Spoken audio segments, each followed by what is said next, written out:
Olá, meu nome é Nice e sejam bem-vindos a mais um áudio aqui para o canal.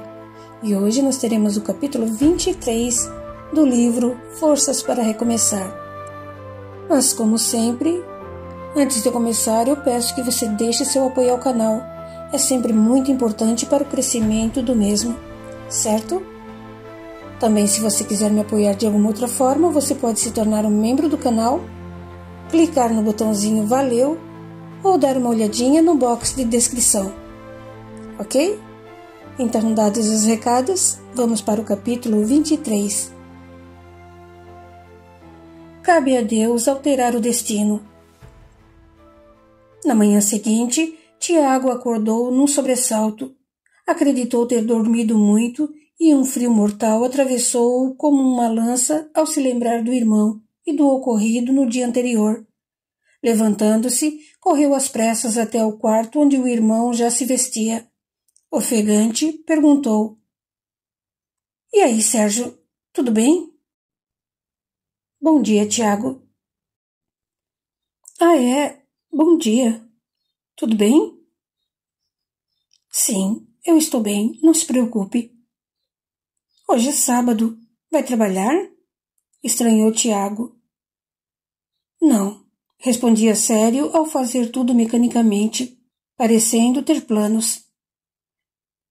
"Preciso resolver a situação sobre minha sociedade na clínica ou não terei sossego." "Vai falar com o Dr. Edson?" "Vou." "Irei com você. É só o tempo de tomar um banho rápido para despertar e..." "Não, Tiago, vou só." "Nada disso!" exclamou firme. Sérgio não conseguiu argumentar diante da teimosia do irmão.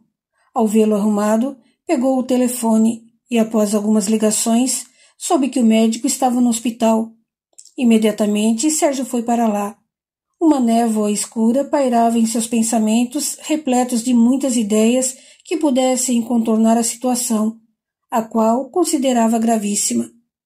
Sentia-se magoado pela traição e, sem dúvida, desabafaria toda a impressão forte que o asfixiava angustiosamente.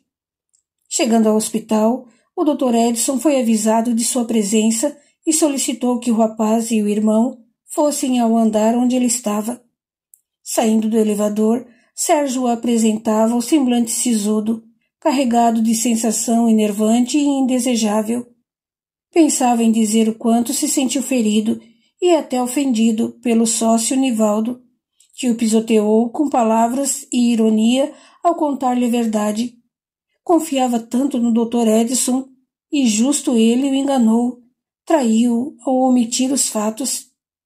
Olhando para o irmão, Tiago estava apreensivo, mas não dizia nada. Caminhando pelo longo corredor daquele andar, Sérgio reconheceu o médico de costas. Ele estava frente a um colega que repousava a mão em seu ombro. Ao perceber o vulto atrás de si, o Dr. Edson se virou e Sérgio surpreendeu-se ao vê-lo com olhos vermelhos e rosto congestionado, típica aparência de quem havia chorado. Ao observar a fisionomia sofrida do amigo, trouxe-o à sensatez imediata, e o rapaz perguntou cauteloso: "Dr. Edson, o que aconteceu?"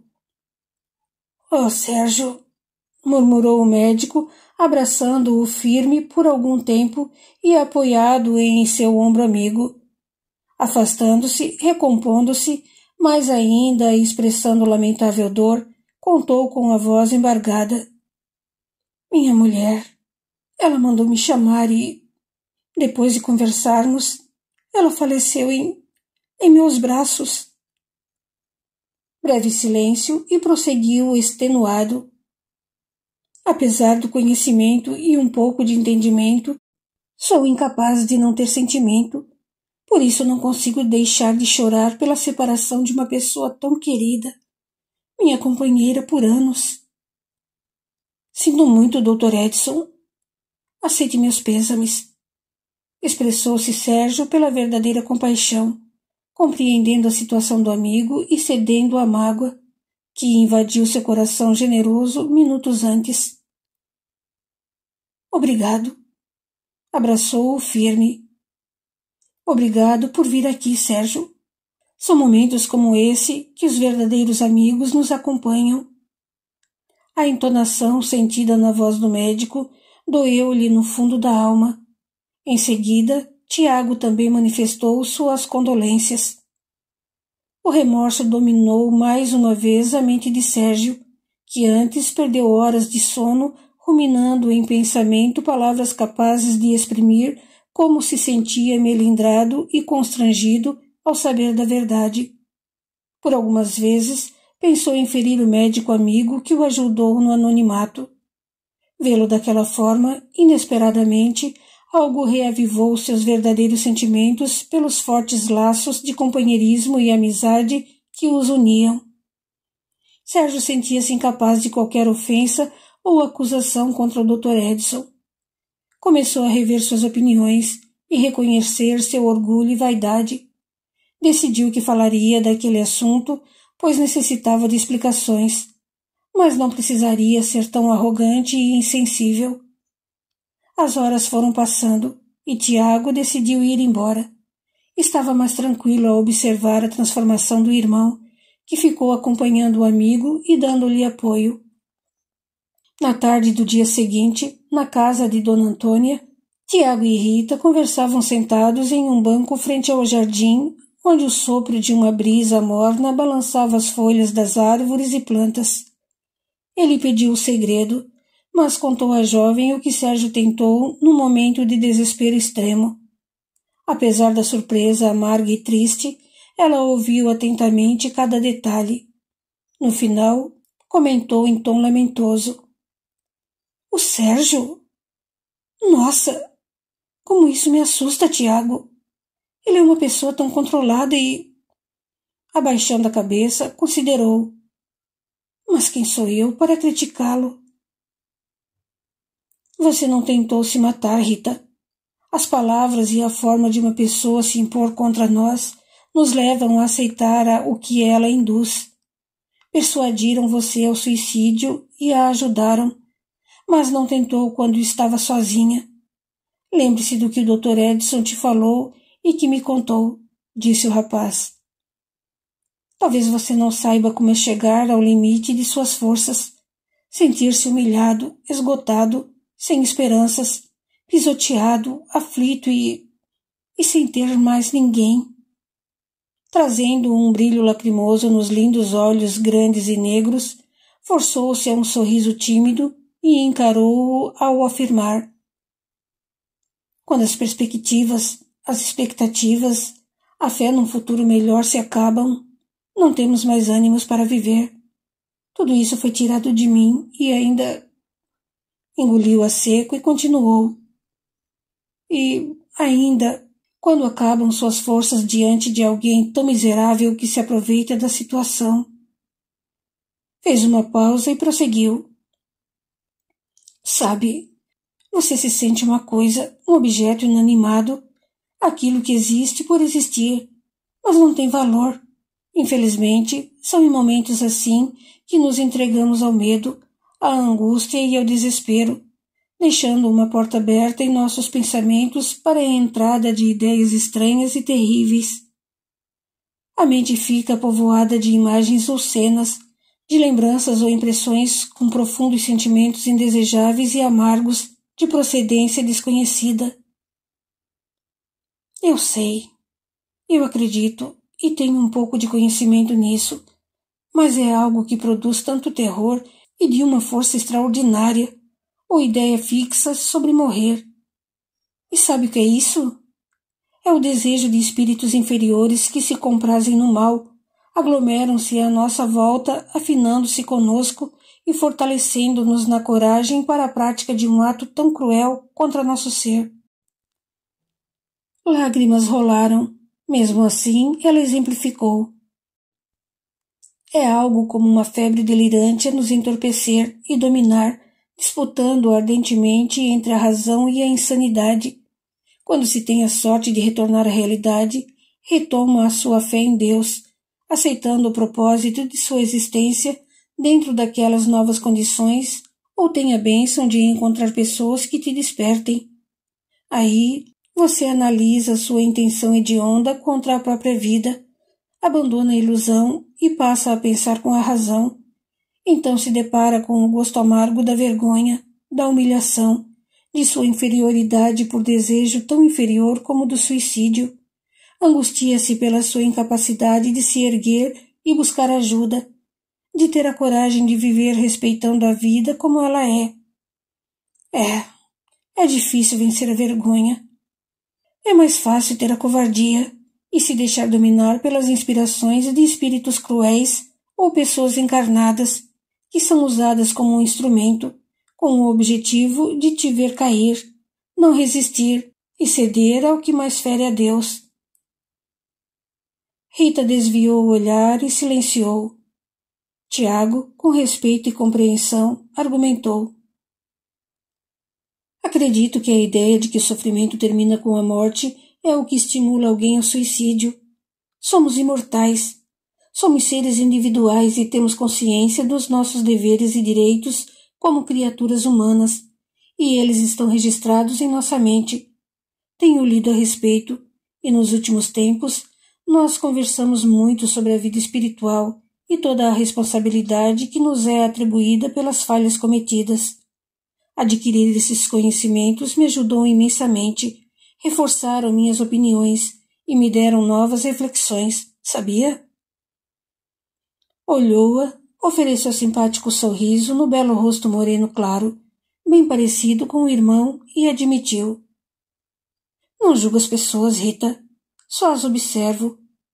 Quantas e quantas vezes aprendo com a dificuldade alheia para me desviar, se necessário, de passar pelas mesmas dificuldades e sofrimentos que elas provocaram a si mesmas. Não nego a influência espiritual inferior, mas, acima de tudo, acredito no socorro de Deus, de Jesus e de mentores amigos que podem me guiar, podem me enviar companheiros encarnados para me ajudarem. Até Jesus aceitou ajuda nos últimos instantes de carregar sua cruz. Por que eu seria tão orgulhoso? Breve pausa e comentou. Não que vá deixar para os outros assumirem meus encargos, fazer dos amigos lata de lixo com minhas lamentações. A jovem fitou seus lindos olhos verdes quando Tiago a chamou, encarando-a firme.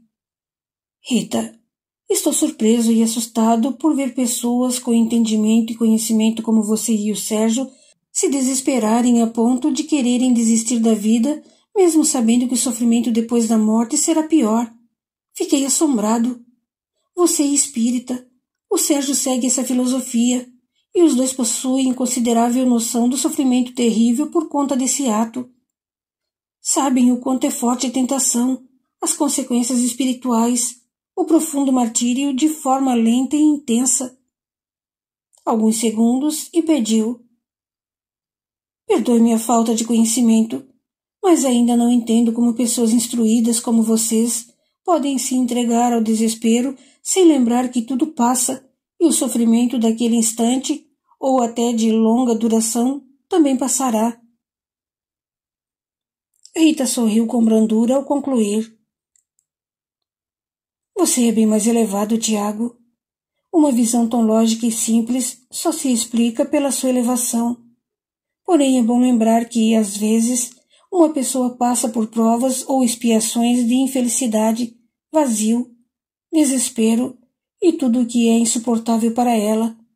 Isso pode acontecer por alguma atitude desajustada em outra encarnação, por uma obsessão, por prova para sua elevação espiritual ou tarefa, e outras razões como a ilusão materialista de o sofrimento terminar com a morte do corpo físico. A oportunidade de vida nos foi concedida por Deus e suas leis são de amor, harmonia e felicidade. Por essa razão, nenhum ser humano escapa dos resultados de suas próprias realizações. Mesmo que um espírito sem instrução e rebelde, oriundo de esferas inferiores com propósitos de vingança ou puro prazer, sirva como objeto destrutivo, nos influenciando e nos conduzindo ao desespero extremo, intolerável a ponto de cometermos o suicídio. Ainda assim, somos culpados e lastimaremos amargamente a ação. Apesar de induzido por um espírito inferior, a culpa pelo suicídio é de quem o praticou, A jovem silenciou, deixando o olhar perdido no belo jardim. Diante dos longos minutos, Tiago refletiu e depois confessou. Ainda tenho medo. Medo? Medo do quê? Indagou, virando-se a ele, tirando-lhe os cabelos que cobriam parcialmente seu rosto, encarou-o a sério, invadindo sua alma com um olhar ao admitir. Ainda tenho medo de você insistir nessa ideia, apesar do conhecimento. Nos primeiros dias, lágrimas correram, porém ela continuou firme. Após a morte do Rogério e do Gustavo, me senti reduzida a pó. Fiquei desorientada e não acreditei nos meus valores morais, religiosos. Era uma dor, um vazio. Sempre quis ter de volta a família que um dia tive, mas meus pais morreram e restamos eu e meu irmão. Com a perda dele junto à do Gustavo, depois que soube da morte da minha tia, me vi só. Acreditei que meu sofrimento seria eterno e minha vida inútil, sem propósitos. Ela secou o rosto com as mãos e respirou fundo ao revelar. Tem algo que ninguém sabe e isso me dói muito. Após ficarmos noivos, alguns parentes do Gustavo cobravam sobre a data do casamento e eu senti uma coisa, uma angústia que deixava meu coração apertado. Novas lágrimas, que Tiago aparou com a mão, e a jovem prosseguiu.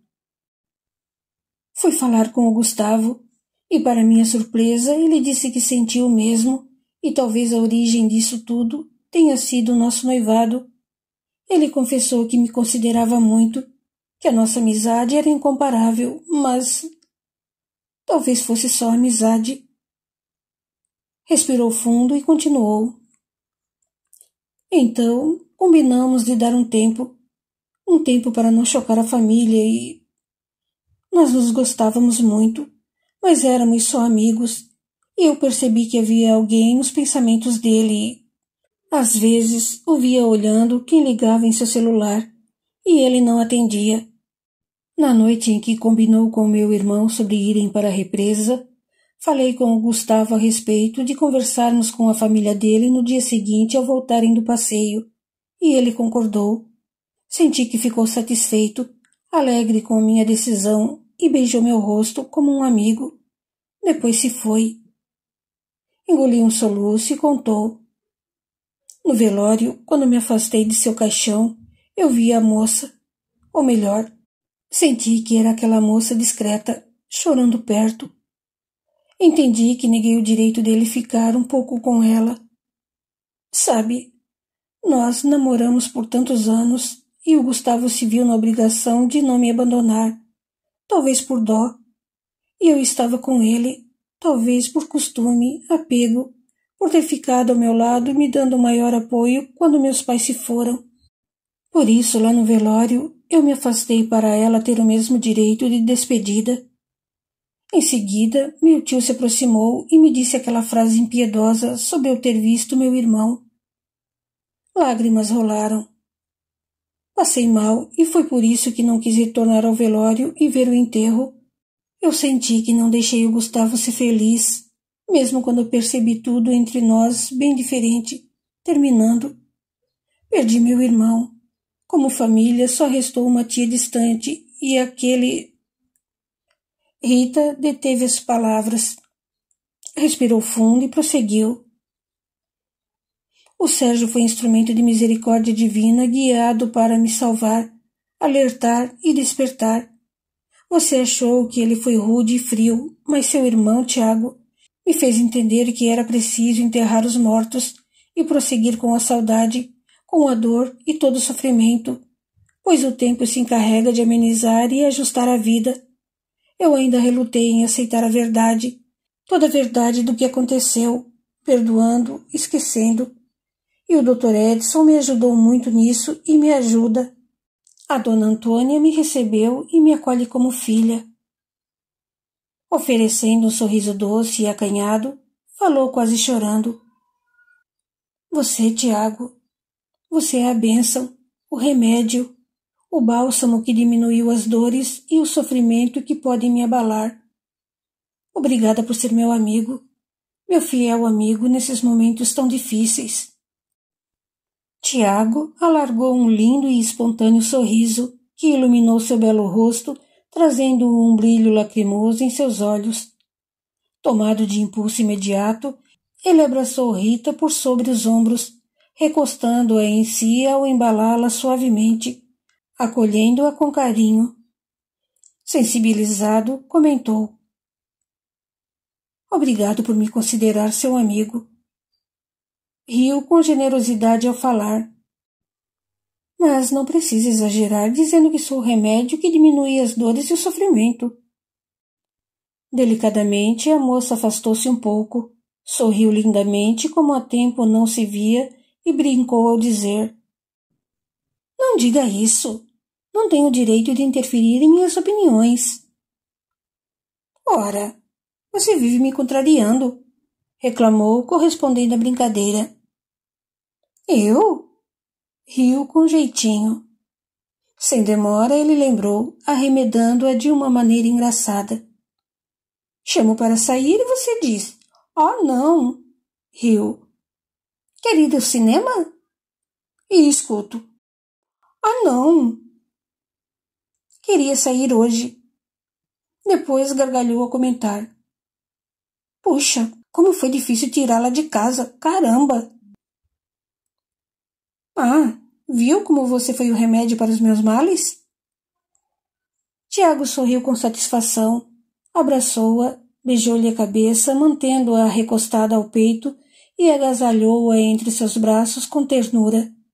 A jovem o envolveu pela cintura, fechou os olhos e se permitiu longos minutos de paz, sentindo tranquilidade na alma e sem qualquer conflito íntimo, como há tempos não experimentava. Ele silenciou, entendendo a harmonia e o sossego que a fizeram se largar num abraço gostoso, relaxando e confiante. Após longo repouso, ela se ajeitou, afastando-se um pouco. Olhou-o de um modo enigmático e o abraçou com força.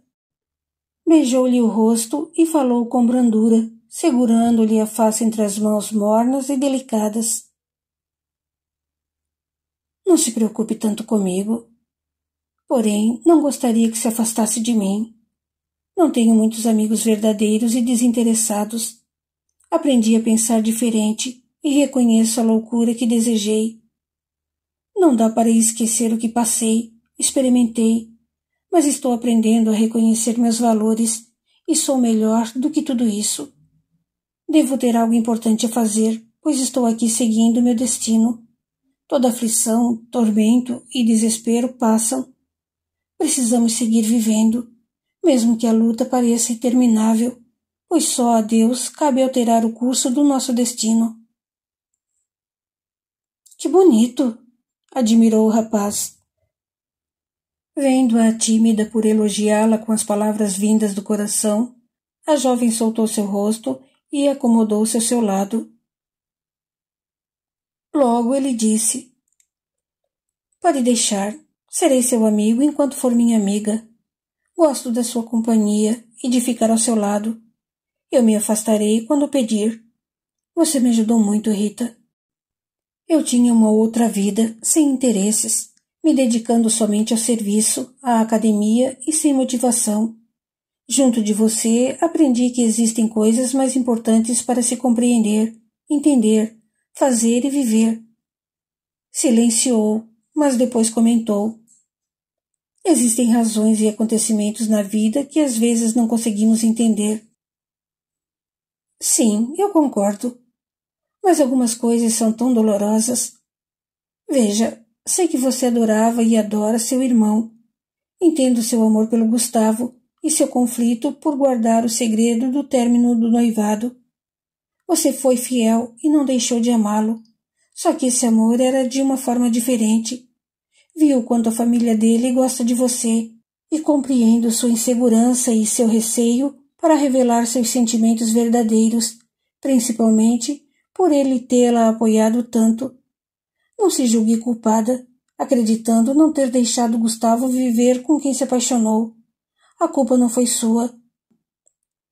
Ela só o olhava, absorvendo cada palavra, e Tiago continuou.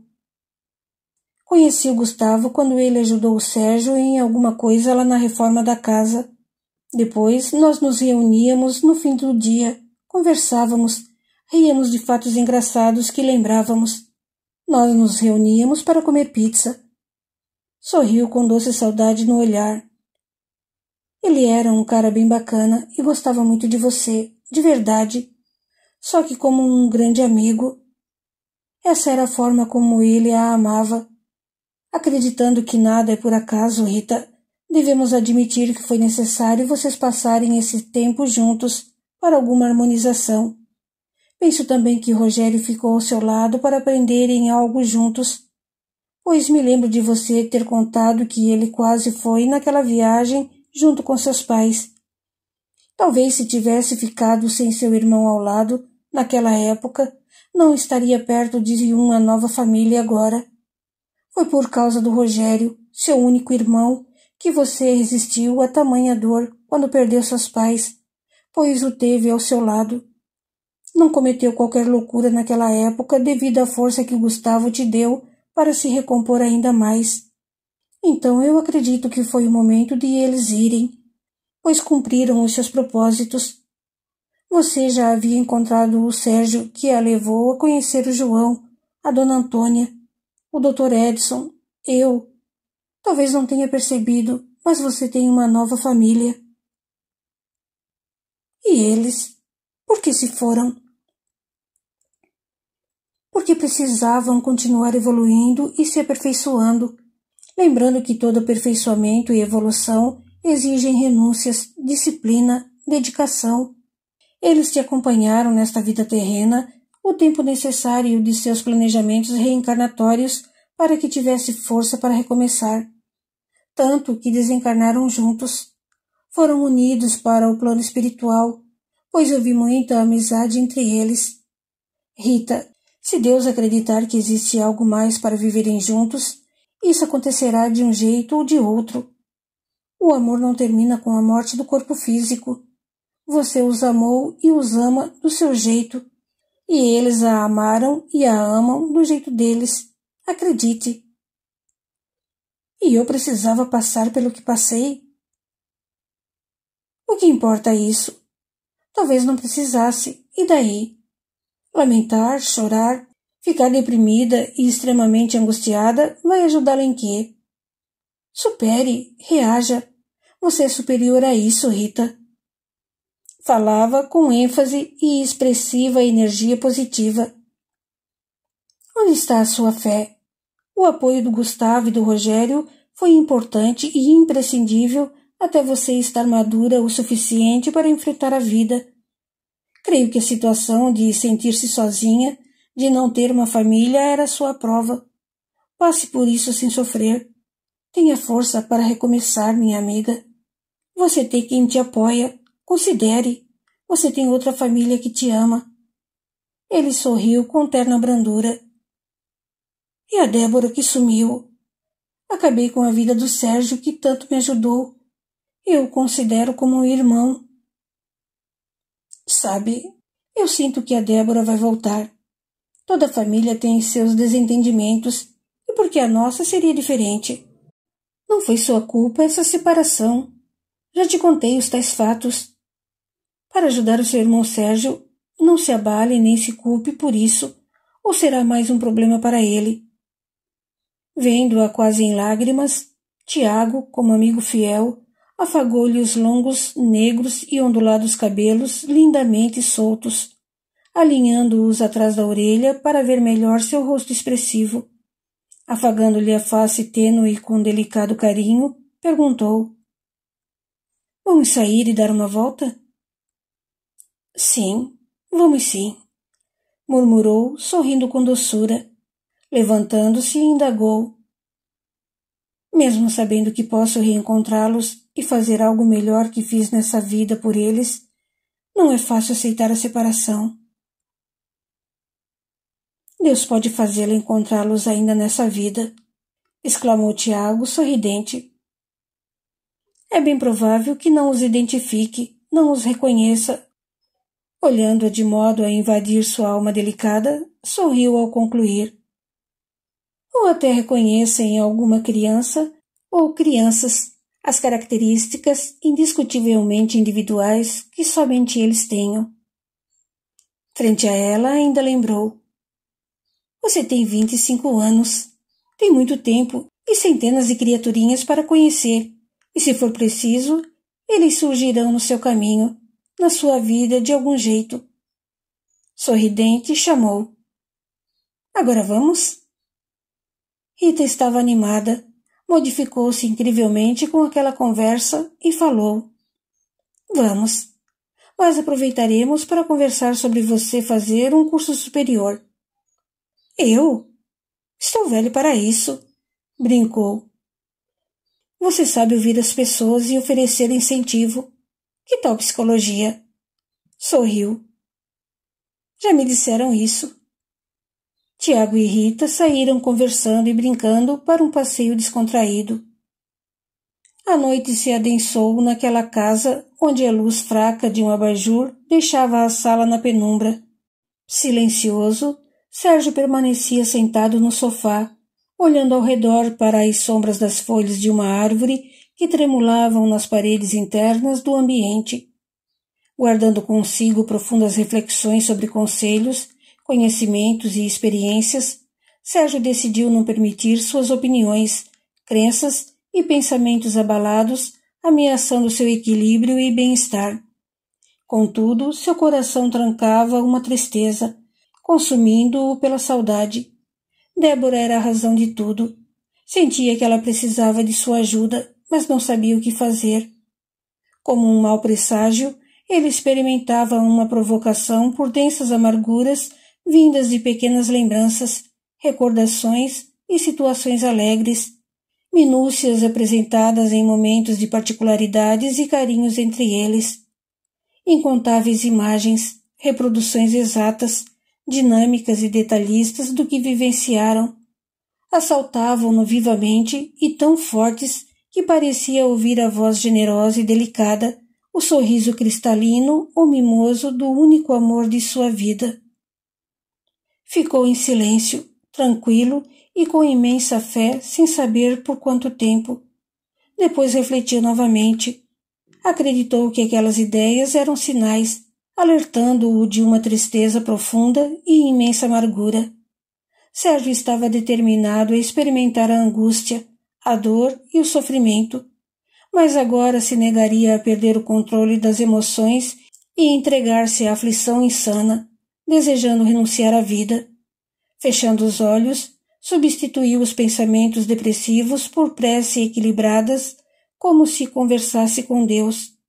Rogou sustentação e força interior para prosseguir em seus propósitos a fim de superar as dificuldades, esclarecer situações e se desvencilhar do que pudesse comprometer suas ideias. Também pediu luz, envolvimento sublime e amoroso aos encarnados e desencarnados ainda dispostos a incomodá-lo. Sentindo, mas não podendo ver, Sérgio recebia abençoado jorro de energia salutar que o resgatava do desânimo e o elevava, ligando-o aos espíritos de esferas superiores. Um demorado e profundo suspiro o deixou mais leve. Repentinamente, ele se levantou repleto de vigor e ânimo.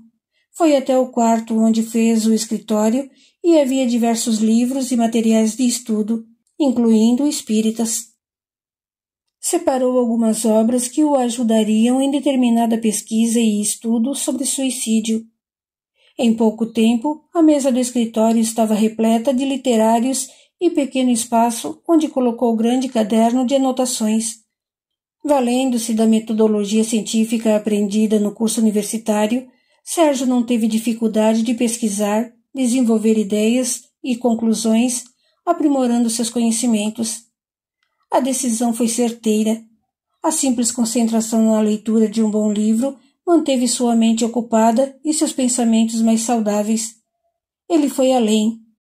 Seria bem cômodo e natural deixar-se enfraquecer com as ideias melancólicas insufladas, mas ele mudou a postura mental, orou e trocou a companhia dos espíritos inferiores, cujo objetivo era fazê-lo sofrer, pela presença de entidades bondosas e elevadas, dispostas a beneficiá-lo com a sagrada vigilância e abençoado conhecimento, auxiliando-o nos objetivos daquela reencarnação.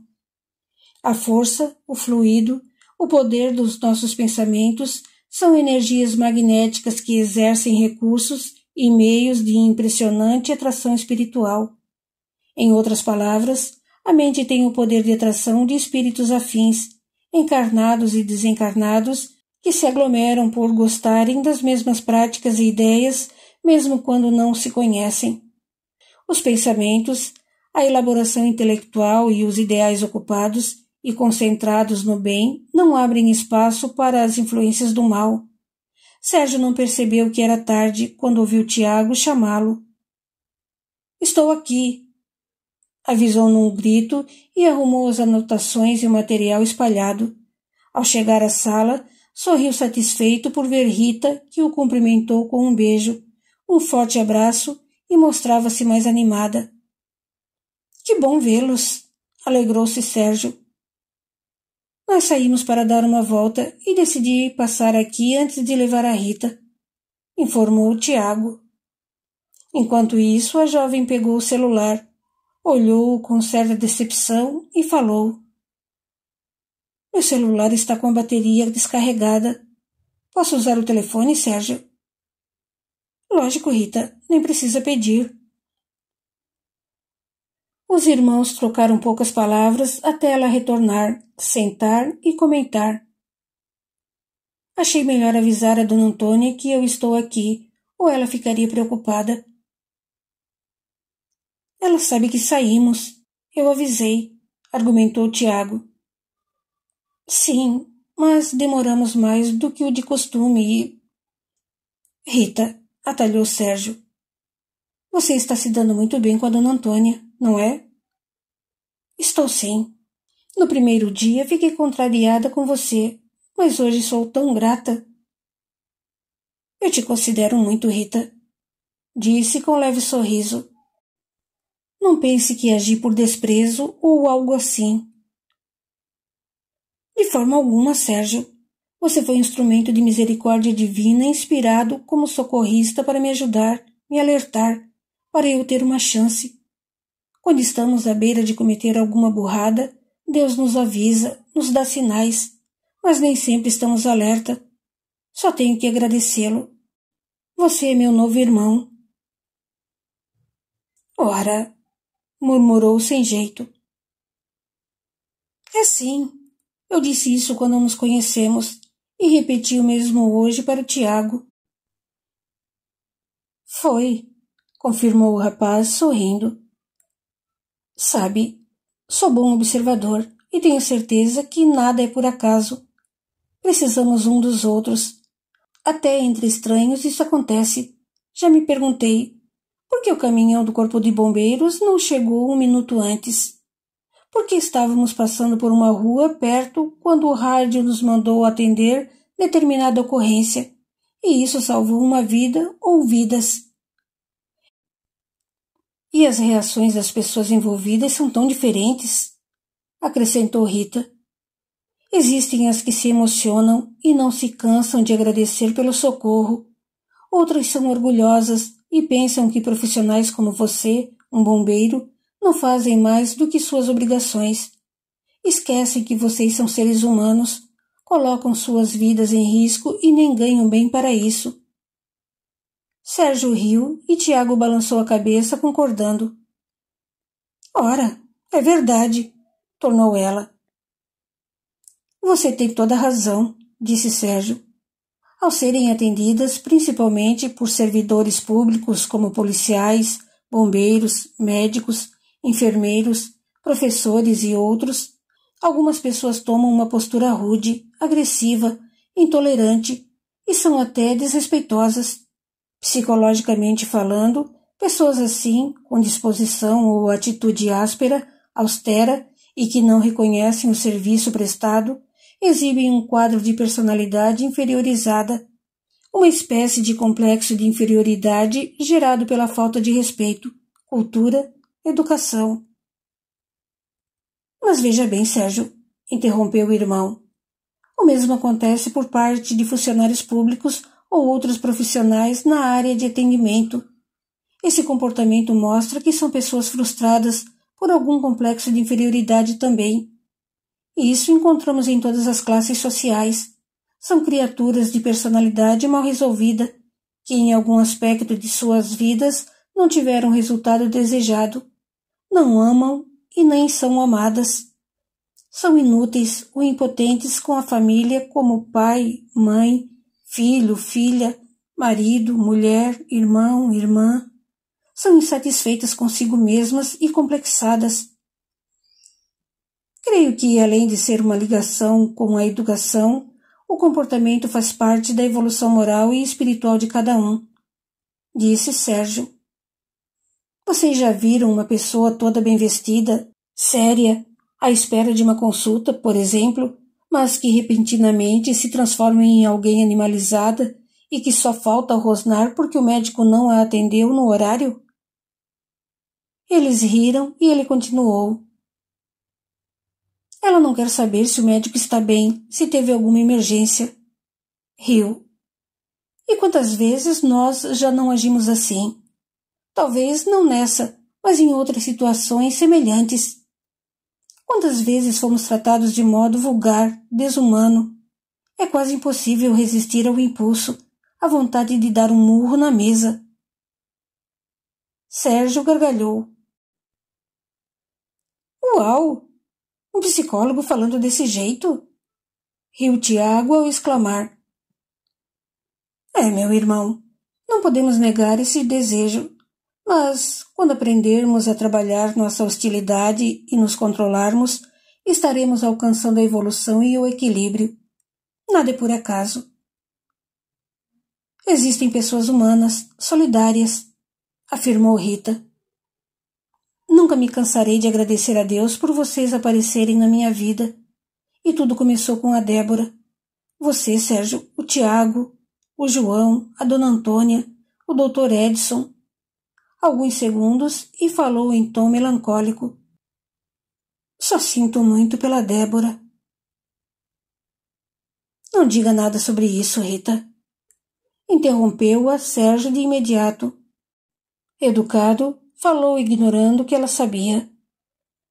Você não conhece toda a história. Não se culpe.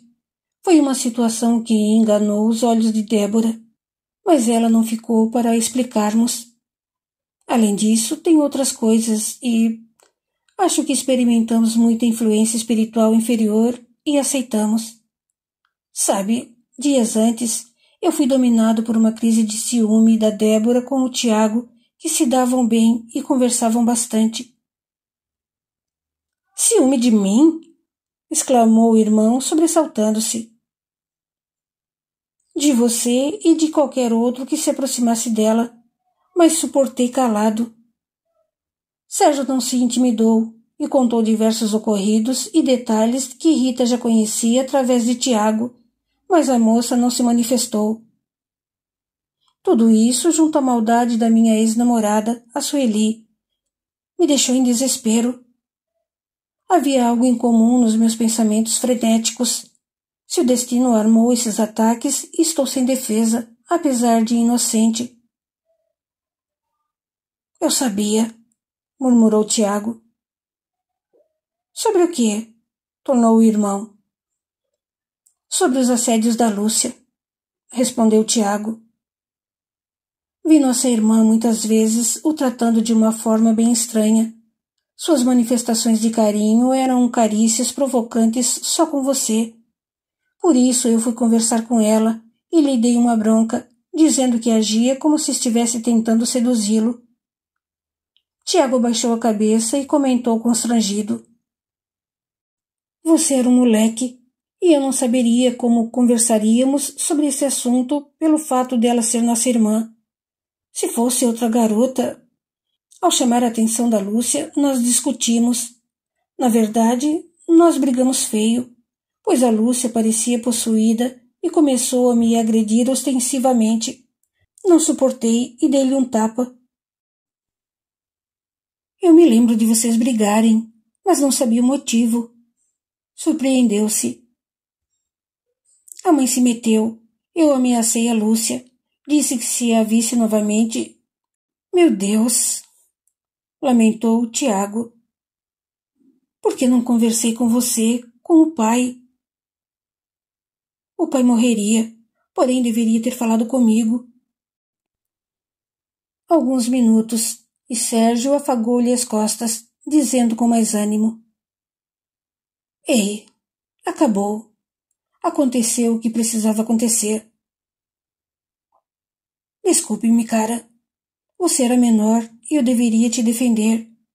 Mas juro que eu não sabia sobre a Lúcia continuar com aquele comportamento insano. Disse Tiago. Ei, já passou. Quanto a Débora, às vezes chego a pensar que ela usou essa situação como um motivo para romper comigo. Provavelmente não sentia por mim o mesmo que sinto por ela. Por isso não quis me ouvir. Ela te adora, Sérgio, afirmou Rita. Será mesmo? Se isso é verdade, por que não me procurou depois desse tempo todo? Por que não te procurou após eu explicar a situação no consultório do Dr. Edson? Vocês eram tão amigas. É isso que eu estranho. Conhecia bem a Débora e sei que nunca fugiu de nada. De repente, sumiu, abandonou tudo, não atende as ligações. Acho que trocou os números dos telefones. Fui até a sua casa e me disseram que ela não está morando lá. Não entendo o que aconteceu. Ela estava sem emprego, preocupada e... Eu sei o que aconteceu, disse Sérgio, brando, ao interrompê-la. O quê? Perguntou afoita. A Yara. Ela é uma moça sem responsabilidades. Meus sentimentos dizem que a irmã manipulou a Débora, que é muito manipulável. O Breno se aproximou da Débora através da Yara e lhe deu toda a assistência no momento em que mais precisava. O Breno? Questionou Rita, lembrando-se de algumas situações. Isso mesmo, afirmou Sérgio com tranquilidade. O Breno se aproveitou da fragilidade da Débora quando tudo aconteceu entre nós e a proveu com trabalho, distração, atenção, conforto e tudo mais o que sentia falta desde que saiu da casa e da proteção do pai. Não posso acreditar, Sérgio. A Dé não aceitaria isso. Ela jamais iria se corromper. Então me desculpe, mas vamos parar com esse assunto, pois ele me machuca muito porque eu adoro a Débora. Ficou um vazio, algo não resolvido entre nós. Tiago parecia em choque ao ouvir as conclusões do irmão. Olhando no relógio, disse: Nossa, já é essa hora? Puxa vida! Assustou-se Rita, levantando-se rápido. Depois brincou. Hoje a dona Antônia me bate ou me expulsa de casa. Vamos, Tiago. Eles se despediram e foram embora. Sérgio ficou com seus próprios pensamentos e, apesar de muito sentido, não se abalava, acreditando que existia uma razão para tudo. Continua no capítulo 24. Até lá!